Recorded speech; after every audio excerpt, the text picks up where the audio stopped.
a boa-fé, como função hermenêutica, é um critério de interpretação dos contratos. Os contratos não devem ser interpretados tão apenas para perquirir a vontade dos contratantes, mas levando em conta o que o comportamento dos contratantes significa numa perspectiva externa, significa numa visão de fora para dentro do contrato, uma visão pelo ângulo da sociedade, o comportamento concludente examinado pelo ângulo de quem não contratou, pelo ângulo de quem está de fora, pelo ângulo da sociedade. As declarações de vontade não apenas como o que os declarantes, o que os agentes querem, mas como se compreendem as declarações, como quem não declarou entende, compreende as declarações de vontade. A percepção é menos aquela interna que o indivíduo, que o agente teria, e que eventualmente ele não tenha conseguido declarar, não tenha conseguido externar, mas a perspectiva de quem recebeu a declaração, a perspectiva de quem, estando de fora, de quem não contratou, a perspectiva de como se compreende a declaração de vontade. A tutela da vontade dá ensejo à tutela da confiança, considerando a função hermenêutica da boa-fé. Por favor. O tema que Vossa Excelência está enfocando é muito interessante e traduz uma inovação. Eu exatamente pedi a ele que me permitisse fazer uma pergunta para aproveitar o ensejo, porque, na realidade, a tradução que ele está dando no momento, me parece que tudo isso se dirige a um determinado fim, que é exatamente fazer justiça nos casos concretos. Então veja bem como é que é importante a gente analisar uma situação dessa. Não só no plano da existência, validade ou eficácia, mas ele está examinando isso para chegar a determinar a justiça no caso concreto. Parece-me que é isso, eu não sei se o que Vossa Excelência... Eu estou de acordo, filosoficamente. Porque ele está criando um caminho que não é normal. Chegamos, em última análise, à proposição da justiça e a realização dela, mas eu também quero acrescentar que, de acordo com a função interpretativa da boa-fé, nós vamos ler os contratos, vamos interpretá-los menos no sentido de tutelar a vontade de quem contratou e mais no sentido de promover a confiança recíproca entre os contratantes. É menos a busca da vontade individual, que, aliás, na prática se mostra muitas vezes dificilmente aferível, e mais a realização dos fins dos contratos. O que nos move, o que nos leva a contratar? Eu sempre me questiono a mim próprio. Por que nós contratamos? Será que é porque nós temos muita vontade? Muitos devem ter vindo para cá hoje de metrô. Acordaram cheios de vontade de contratar com a concessionária desse transporte público. Qual foi o móvel? O que moveu quem contratou? Foi a vontade ou foi a necessidade? Na sociedade de massa, nós contratamos porque nós temos muita vontade de contratar a todo tempo, a toda hora? Não. Porque nós precisamos dos bens da vida que, por meio dos contratos, nós conseguimos. Já que nós superamos a violência. E assim caminha a civilização. O que nos move é a necessidade. Por isso é preciso tutelar a confiança, ou seja, promover a realização dos fins dos contratos.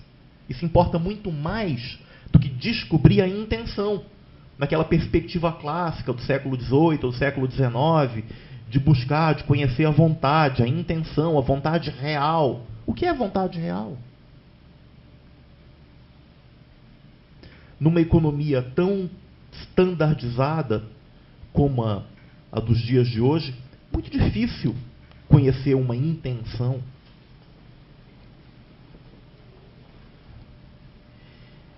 Tutela da confiança é o que a função hermenêutica da boa-fé dispõe.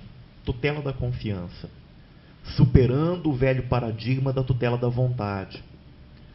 Todos os dias nós celebramos contratos, todos os dias, com pessoas que às vezes nós não conhecemos, que nós nunca vimos antes, que nós nunca encontraremos de novo.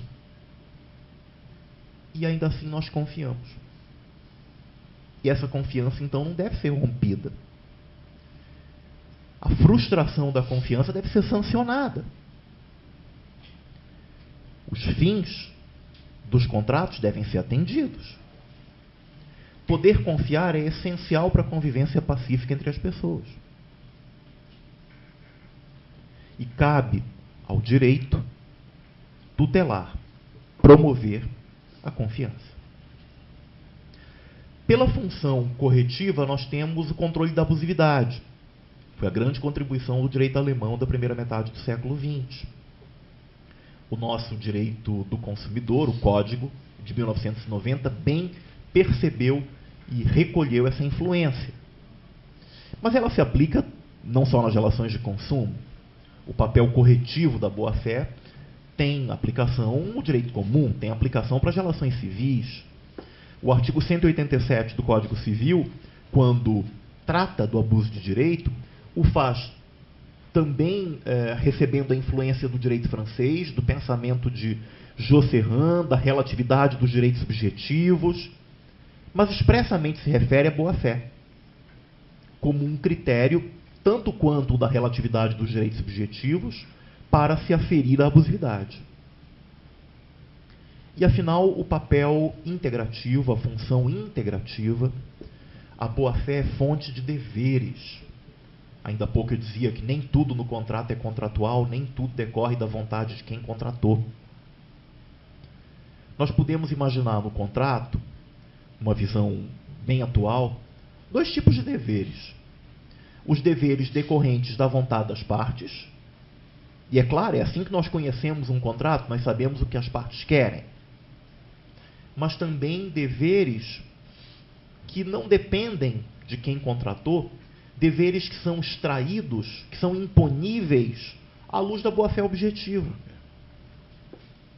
Dever, o exemplo mais adotado, o exemplo mais sugerido é o do dever de informação. Mas ao lado dele, dever de confidencialidade sobre as informações obtidas, dever de transparência, dever de assistência técnica, dever de reposição de peças. Se nós compramos uma coisa que se espera que dure algum tempo, é preciso que haja peças para manutenção, para que a coisa não se torne inútil por não poder ser consertada, ou por não poder ter a substituição de peças que se desgastam ao longo do tempo. Deveres que são chamados na doutrina sobre a boa-fé de deveres anexos, deveres acessórios, mas que compõem a responsabilidade contratual, apesar de não decorrentes da vontade dos contratantes.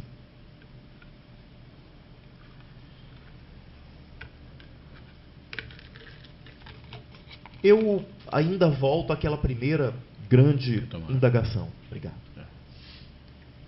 A eficácia dos contratos do que deriva? De onde ela se origina? E o quadro agora parece mais alentador, porque nós já temos autonomia privada, já temos a boa-fé objetiva, já discutimos a ligação entre a validade e a eficácia, descartando que a eficácia seja apenas uma projeção da validade. Mas ainda quero acrescentar mais um argumento. E, mais uma vez, eu tenho certeza que o desembargador Roberto Abreu está de acordo. Um tema muito caro ao direito civil contemporâneo é o da função social. O da função social do contrato. E a própria Constituição estimula esse entendimento quando, entre os fundamentos da República, no artigo 1º, no inciso 4, inclui, fundamento da República, os valores sociais da livre iniciativa. O fundamento da República não é a livre iniciativa, embora ela seja prestigiada constitucionalmente. A adoção do modo de produção capitalista, o fundamento da República está nos valores sociais que a livre iniciativa representa. Daí a ideia de função social do contrato. E o artigo 421 do Código Civil vai bem nessa direção, porque diz que a liberdade de contratar será exercida em razão e nos limites da função social do contrato. O Código coloca, de um lado, liberdade de contratar, que no fundo é a própria autonomia privada, e, do outro lado, função social do contrato. E liga esses dois polos dizendo em razão e nos limites, são as palavras do Código. Que a ordem pública limite a autonomia privada, isso é bem velho. Não há quem não aceite. A doutrina toda está de acordo que a ordem pública restringe a autonomia privada. Portanto, a função social do contrato, nessa ótica, limita ou restringe a liberdade de contratar. Essa é uma posição que, ideologicamente, pode-se até dizer que é conservadora. Não há nada de ousado nela. A novidade é o Código afirmar que a liberdade de contratar será exercida em razão da função social do contrato. É bem criticado esse dispositivo, alguns estudiosos que dizem que ele é incorreto, que a liberdade é imanente, inerente ao indivíduo, que a liberdade é prévia ao ordenamento. Essa é uma visão justnaturalista. Claro, vamos respeitar quem pensa assim. Mas o professor Miguel Reale conseguiu explicar bem por que o Código diz em razão. De que adiantaria o contrato se não existisse a lei? Que força teria o contrato se a lei não lhe imprimisse o vigor, se a lei não lhe reconhecesse o alcance? A vontade das partes por si só, que força teria, que aptidão teria para produzir efeitos? A lei reconhece a atividade negocial das partes. Diz que ela deve produzir efeitos, que ela deve ser eficaz. Por que faz isso? De acordo com o professor Reale. Porque o contrato interessa não apenas aos contratantes. O contrato interessa a toda a sociedade. Isso é a função social. Além dos efeitos que levam os contratantes a se unir, o contrato é um instrumento de toda a sociedade. O contrato é a circulação da riqueza. O contrato interessa a economia. Um contrato não é um átomo isolado de todo o resto, de todo o mundo. Um contrato se insere num sistema. O contrato, então, é relevante não apenas para quem individualmente contrata. O contrato como instituto é importante para toda a sociedade. Aí está mais um argumento para que os contratos sejam eficazes. São os valores sociais da livre iniciativa, como quis a Constituição. E não a livre iniciativa como um fim em si próprio, mas como um meio para a realização dos fins do próprio ordenamento. Que o contrato tenha funções econômicas para os contratantes é inegável. Mas, ao mesmo tempo em que os contratantes realizam, por meio do contrato, as suas ambições, os seus objetivos econômicos, o contrato também serve para a proteção, para a promoção de interesses socialmente relevantes. E por isso eu conceituo, quando me perguntam, desembargador, o que é a função social do contrato? Eu respondo assim: é a preservação dos interesses socialmente relevantes ao lado da realização dos interesses individuais. O meu conceito de função social do contrato. Muito bem. Creio que possamos fechar a primeira parte da exposição. Eficácia para as partes. Vamos entrar na segunda parte. A eficácia em relação a terceiros. O que exige uma elaboração, como eu mais cedo afirmei, uma elaboração mais refinada, mais delicada. O princípio clássico nessa matéria é o da relatividade dos efeitos do contrato. Contrato vincula os contratantes. O contrato produz efeitos para as partes. O contrato cria direitos e deveres para quem contratou. Esse é o princípio clássico. O princípio da relatividade dos efeitos do contrato pode ser enunciado como o contrato sendo apto a produzir efeitos para os contratantes, não beneficiando nem prejudicando a terceiros. Essa é a concepção clássica, extremamente ligada ao princípio não menos clássico da autonomia privada. Em latim, res inter alios acta nec notiet nec prodest. O que se passou entre estranhos não diz respeito a quem ficou de fora.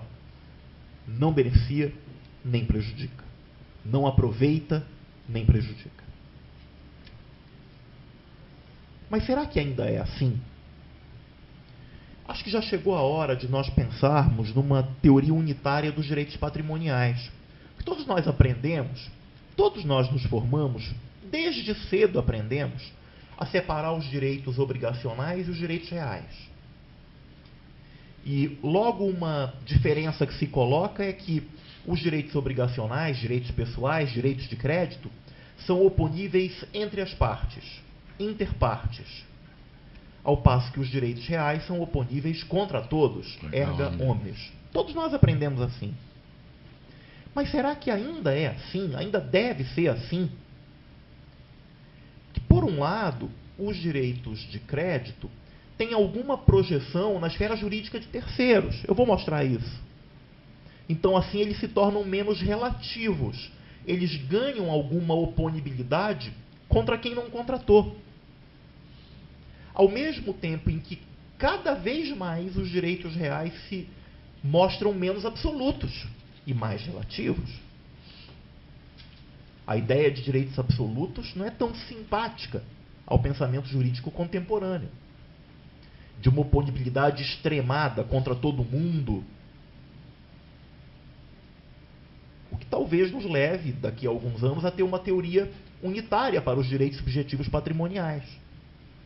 A verdadeira oposição nos dias de hoje não é aquela do século XIX entre direitos obrigacionais e direitos reais.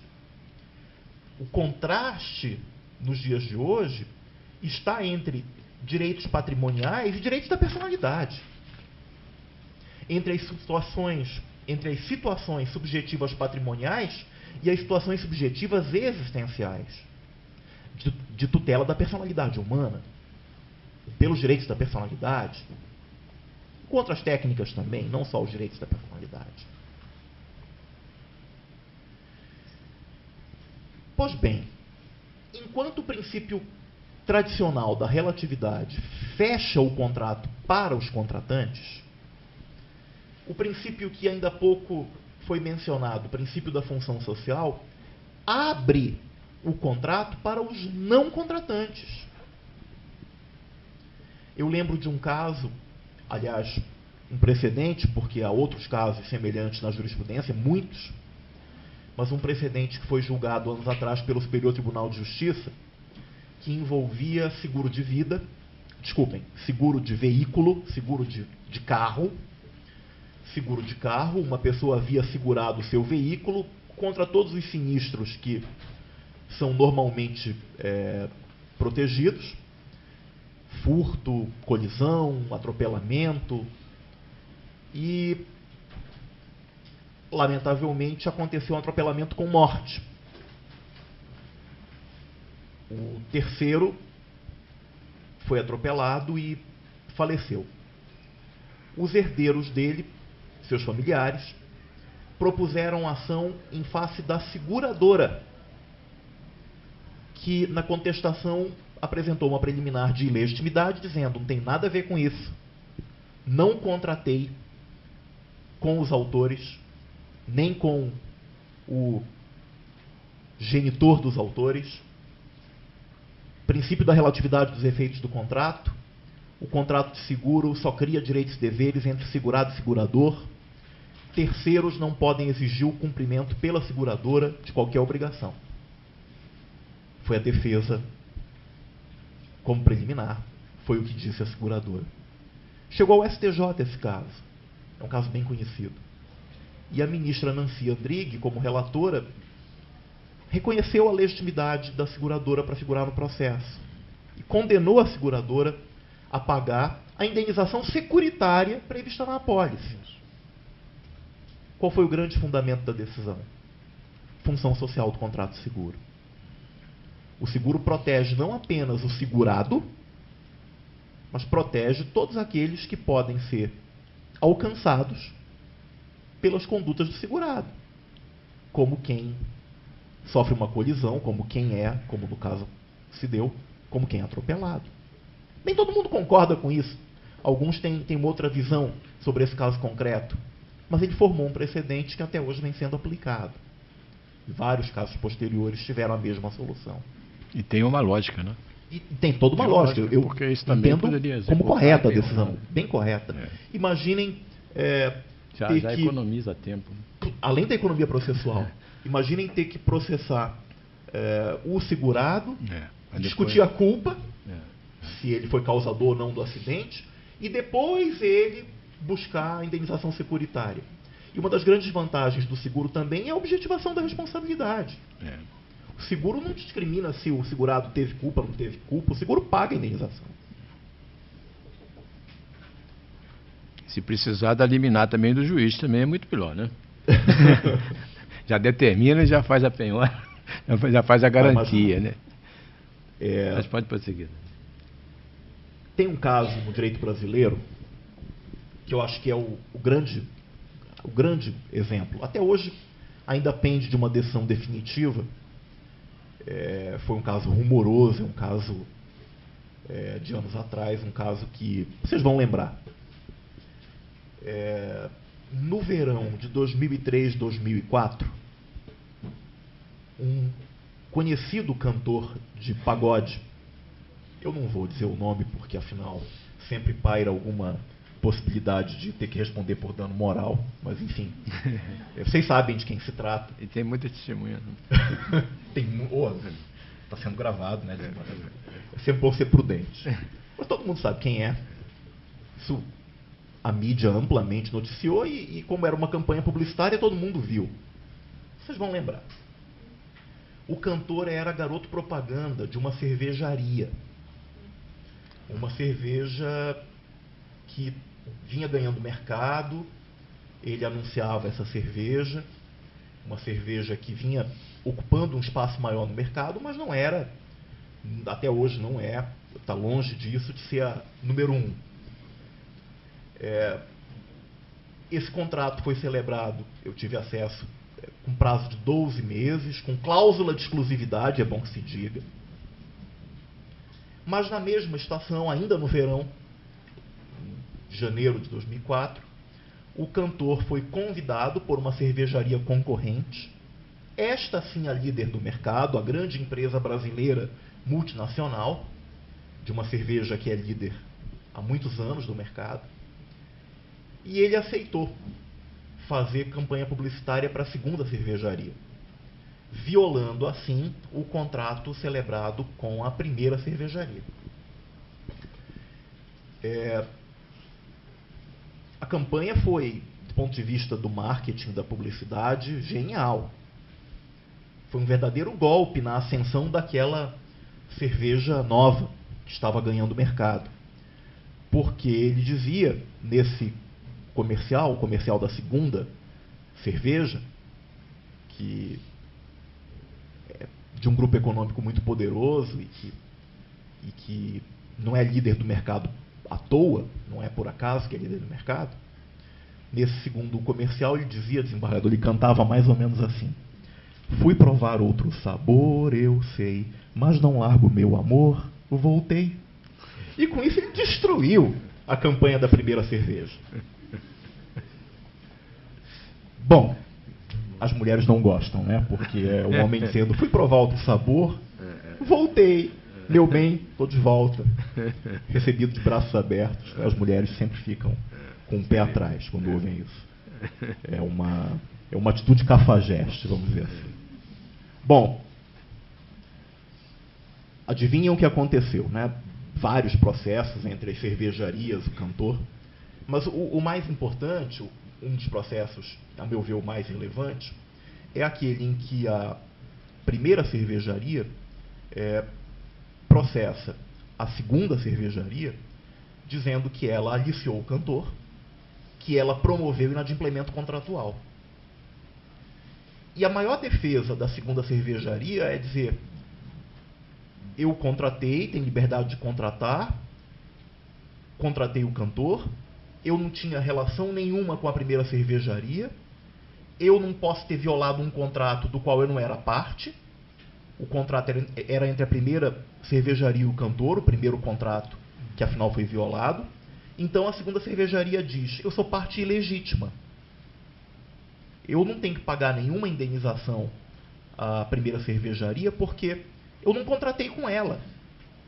Quem violou o contrato, no caso o cantor, que responda. Ela se diz ilegítima. É bem verdade que no contrato entre a segunda cervejaria e o cantor há uma cláusula dizendo que qualquer indenização que o cantor tenha que pagar à primeira cervejaria, a segunda cervejaria vai cobrir.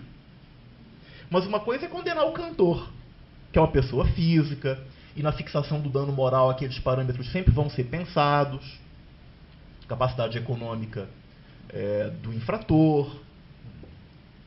Outra coisa é condenar uma das maiores empresas brasileiras, é uma verdadeira multinacional brasileira, condenar uma multinacional do porte como é a segunda cervejaria a pagar indenização. É bem diferente. E a defesa dela é baseada na ilegitimidade, sobretudo por conta do princípio da relatividade dos efeitos do contrato. Não contratei, eu não tenho que pagar, eu não violei contrato nenhum.